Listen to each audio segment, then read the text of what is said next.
ಪಕ್ಷಿಗಳಿಗೆ ಹಣ್ಣಾಗಿ ಬರುತ್ತೆ. ಸರಿನಾ? ಒಳ್ಳೆ ಗಾಳಿ ಸಿಗುತ್ತೆ, ಶುಗರ್ ಬರಲ್ಲ. ಹಾಕಿದ್ದೀನಿ. ನಿಂದೇನಾ? ಇಲ್ಲ, ನಿನ್ನ ಹೆಸರೇನಾ? ರಾಹುಲ್. ಹತ್ತಿ ಹಣ್ಣು ಅಳಿಲು ಮರ ತಿನ್ನುತ್ತೆ. ಇದರಿಂದ ಆರೋಗ್ಯಕ್ಕೆ ಚಕ್ಕೆ ಇದು ಬರುತ್ತಲ್ಲ, ಹಣ್ಣೆಲ್ಲ ಆರೋಗ್ಯಕ್ಕೆ ಒಳ್ಳೆಯದಾಗುತ್ತೆ. ಒಂದ್ವಂತು ಶ್ರೀಗಂಧ. ಇದೇನಿಲ್ಲ? ಶ್ರೀಗಂಧ ಏನೇನು ಯೂಸ್ ಮಾಡ್ತೀವಿ ಹೇಳಿ?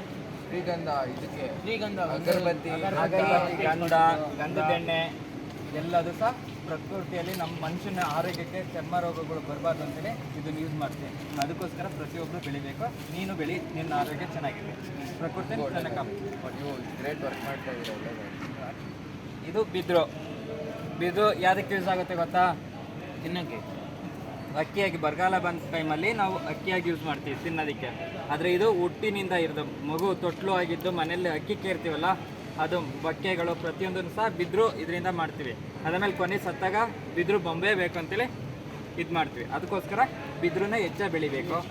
ಆಹಾರವಾಗಿ ಕಳುಲೆ ಅಂತ ಬರುತ್ತೆ. ಕಿಡ್ನಿಯಲ್ಲಿ ಸ್ಟೋನ್ಗಳು ಇರುತ್ತಲ್ವಾ, ಅದನ್ನೆಲ್ಲ ಕ್ಲಿಯರ್ ಮಾಡುತ್ತೆ ಕಳುಲೆ ಅನ್ನೋದು ತಿಂದಾಗ. ಎಲ್ಲ ಆ ಕಡೆ ಬನ್ನಿ. ಹಂಗೆ ಒಂದು ಫೋಟೋ ಇದು ಮುದುಕ ಅಂತೇಳಿ. ಇದು ಮುದುಕ ಅಂತೇಳಿ. ಇದು ಊಟದೆಲೆ ಮುಂಚೆಲ್ಲ ನಾವೇನು